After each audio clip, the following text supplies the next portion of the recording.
السلام علیکم۔ اور اس حقیقت کا اعتراف کرتا ہوں کہ میں بے حد خوفزدہ تھا۔ جیسے ہی میں گھنی جھاڑیوں کی وجہ سے ایک تاریک کھڈ کے نزدیک پہنچا، اچانک جنگلی مرغیوں کا ایک غول شور مچاتا اور پروں کو زور زور سے پھڑ پڑاتا اڑا۔ مجھے ایسا محسوس ہوا شاید میرے دل کی حرکت ہمیشہ کے لیے بند ہو گئی۔ ایک درخت کے نیچے میرے ساتھیوں نے میرے ناشتے کرنے کے لیے زمین صاف کر رکھی تھی۔ ناشتے سے فارغ ہونے کے بعد مکھیا نے مجھ سے درخواست کی کہ ان کے ساتھ چل کر کھیتوں سے فصل کٹواؤں، کیونکہ اگر یہ موقع ہاتھ سے نکل گیا تو ان کے لیے فصل کٹنا ناممکن ہوگا، اس لیے کہ لوگ بے حد خائف تھے۔ آدھ گھنٹے بعد پورے گاؤں والے میرے اور میرے ساتھیوں کی حفاظت میں فصل کاٹ رہے تھے۔ میں اپنی رائفل کو شیر سے نپٹنے کے لیے تیار پوزیشن میں لے کر کھڑا تھا۔ شام تک 5 بڑے کھیتوں کی فصل کاٹی جا چکی تھی اور گاؤں کے صرف 2 چھوٹے کھیت ہی باقی رہ گئے تھے، جن کا کاٹنا مکھیا کے بموجب محفوظ تھا۔ گاؤں کی صفائی کی حالت بہت بہتر ہو چکی تھی۔ کمرہ صرف میرے لیے استعمال کرنے کے لیے میری تحویل میں دے دیا گیا۔ اس رات دروازے کے آگے خاردار جھاڑیاں تازہ ہوا اندر آنے اور شیر سے خود کو محفوظ رکھنے کے لیے لگا کر گزشتہ رات کی شب بیداری کی کسر پوری کی اور غافل سوتا رہا۔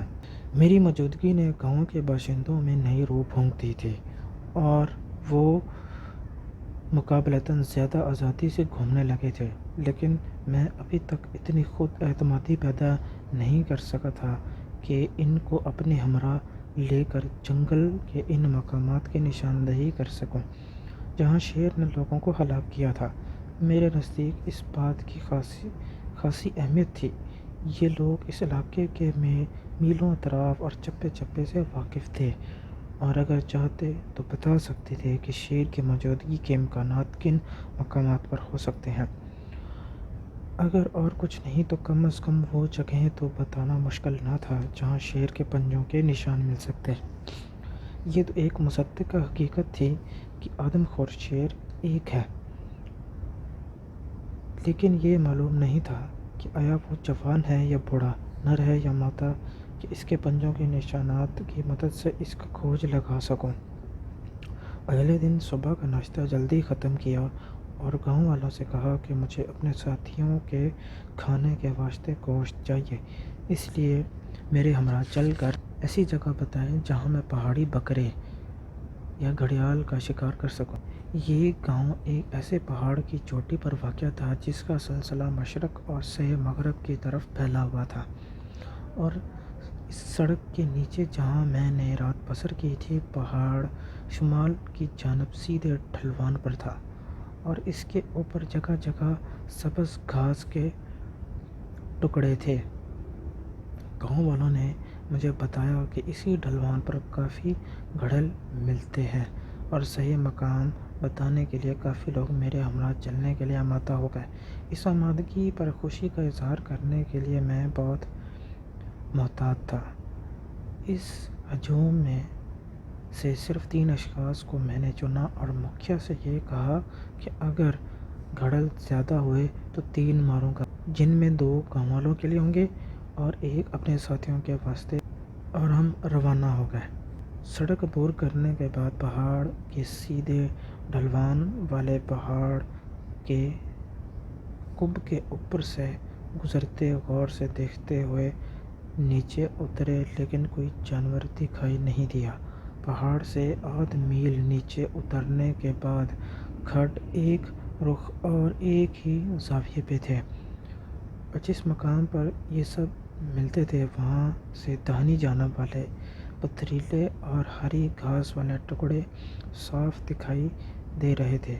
اس مقام پر صنوبر کے ایک نئے اور واحد درخت سے پیٹ لگا کر بیٹھ گیا اور چند منٹ تک ہر سمت نظر گھما کر دیکھتا رہا۔ اچانک پہاڑ کے اوپر مجھے کوئی حرکت دکھائی دی۔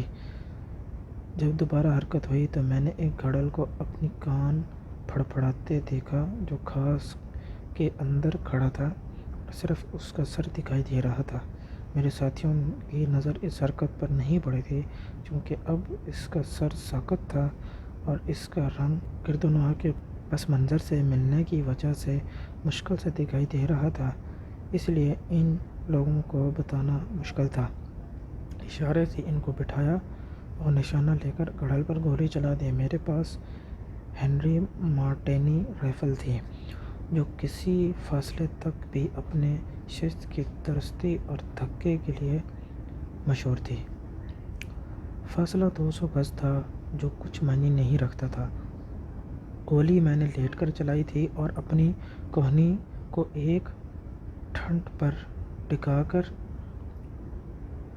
اور احتیاط سے نشانہ لے کر فائر کیا تھا۔ کالی بارود کے کارتوس کے دھوئیں کی وجہ سے مجھے تو صحیح اندازہ نہ ہو سکا، لیکن ان 3 اشخاص نے بتایا کہ کچھ بھی نہیں ہوا اور غالباً میں نے کسی چٹان کے کونے یا خشک پتے پر گولی چلائی۔ اسی حالت میں لیٹے میں نے رائفل کا کارتوس تبدیل کیا۔ جس مقام پر پہلے نشانہ لیا تھا، اس کے تھوڑے نیچے گھاس ہلتی دکھائی دی اور گڑھل کی پچھلی ران اور ٹانگیں دکھائی دیں۔